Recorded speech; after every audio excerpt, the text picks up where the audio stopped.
অভ্যাসের দাস, যার যে অভ্যাস কখনো ছাড়তে পারে না। ওই যে কুমা দিদিমারা বলতেন একটা কথা, যে কানা কলসিতে জল ডালা, যে তোমার কথা বুঝে না, শুনে না, তাকে শোনানো আর কানা কলসিতে জল ডালা ঠিক একই ব্যাপার। কথাটা কিন্তু একদমই সত্যি।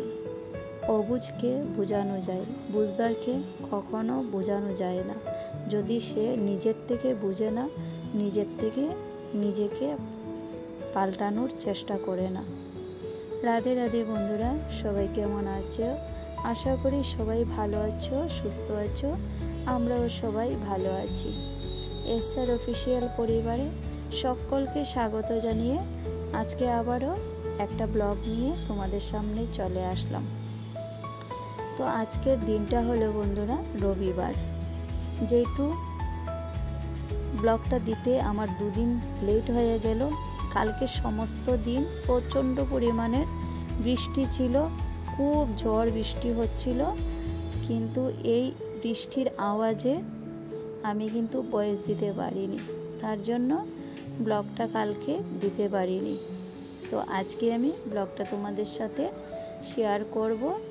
তো তোমরা আমার ব্লগের প্রথম থেকে শেষ পর্যন্ত সঙ্গে থাকো, আশা করি রোজ দিনকার মতনই ভালো লাগবে। তো যাই হোক, এইদিকে ঘুম থেকে উঠেই দেখতে পারলে আমি কি করলাম। টিফিন আজকে বানালাম রুটি ঘুগনি। তো এইটা তো রোজ দিনই হয়। তো যাই হোক, বানিয়ে খাওয়া দাওয়া করে দেখো আমি এদিকে চলে এসেছি বাসনপত্রগুলি মাজতে। বাসনপত্রগুলি মাজবো, মেজে তারপর আরও অন্য কাজগুলি আছে ওইগুলিও করব। সমস্ত দিনের যা কাজকর্ম থাকে আর কি সংসারে, সব কিছুই করব, তোমাদের সাথে শেয়ার করব। তো চলো তোমরা আমার সাথে থাকো, দেখতে থাকো। তো বাসনপত্র মেজে রেখে আমি চলে গেছিলাম আমার ডিউটিতে। আসার পথে দেখো নিয়ে এসেছি ছোটো মাছ, কারণ কিছুদিন থেকে তো শুধু নিরামিষই খাচ্ছি, নিরামিষ চলছে শ্রাবণ মাস গতিকে। তো যাই হোক, আর আজকে ভাবলাম না, অনেক দিন থেকে নিরামিষ খাচ্ছি, আর ছোটো মাছটাও দেখে না ভীষণ ভালো লেগেছে, তার জন্য নিয়ে আসলাম আর কি। এসে দেখো কেটে ধুয়ে রেডি করে নিয়েছি, নিয়ে আমার রান্নাটাও কিন্তু কমপ্লিট। ছোটো মাছ রান্না করেছি, ডিম ডাল। তো যাই হোক, তারপর আমি এদিকে দেখো ভাতটা চাপিয়ে দিচ্ছি।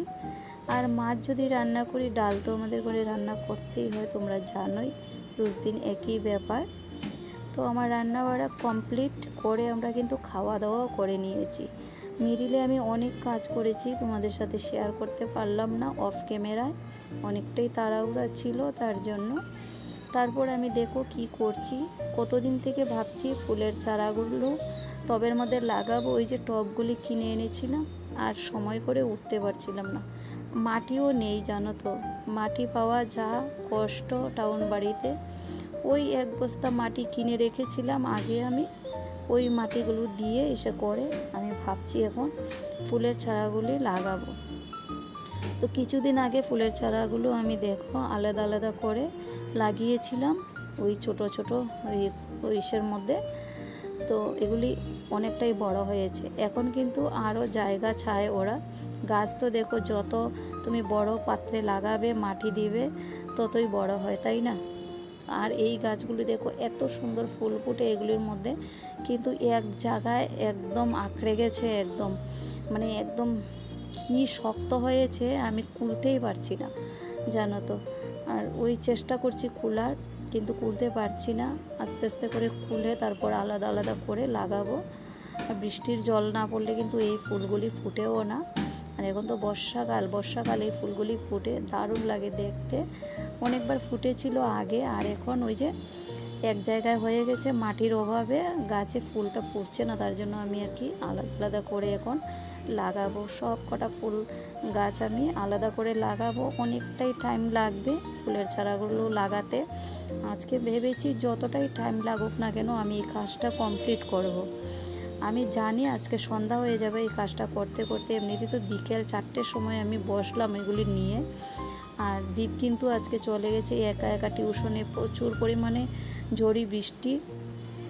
আর ওই তো ও কিন্তু একাই চলে গেছে, শুধু আমি আমার গল্লির থেকে বের করে দিয়েছি টোটোতে তুলে আর চলে গেছে আর কি। আর আমি যাইনি কেন ওকে নিয়ে ওই যে ফুলের চারাগুলো লাগানোর জন্য আর কি যাইনি। দেখো কুলতেই পারছি না, আস্তে আস্তে করে ধীরে ধীরে মাটিগুলো কাটছি সাইডের থেকে, ভাবছি কুলতে নাকি পারি।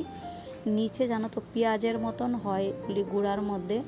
তো যাই হোক দেখো বের করলাম এত কষ্ট করে, অনেক টাইম লাগিয়ে। তারপরে এই যে ফাইনালি আমি দেখো সব চারা লাগিয়ে নিয়েছি।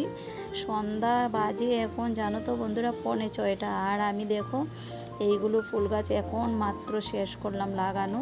সব ফুলের চারা লাগিয়ে লাগিয়ে এই সাইডে এনে রাখলাম ছাদের, কারণ হচ্ছে এই সাইডে তো বৃষ্টি দিলে একটুখানি বৃষ্টির জল আসে, তার জন্য এইখানে রাখলাম আর কি। নয়তো ছাদে তো টিন দেওয়া, বৃষ্টির জল একদমই পড়ে না। তো একসাথে ভাবছি আমি এই জায়গাটাও ঝাড়ু দিয়ে পরিষ্কার করে নিই।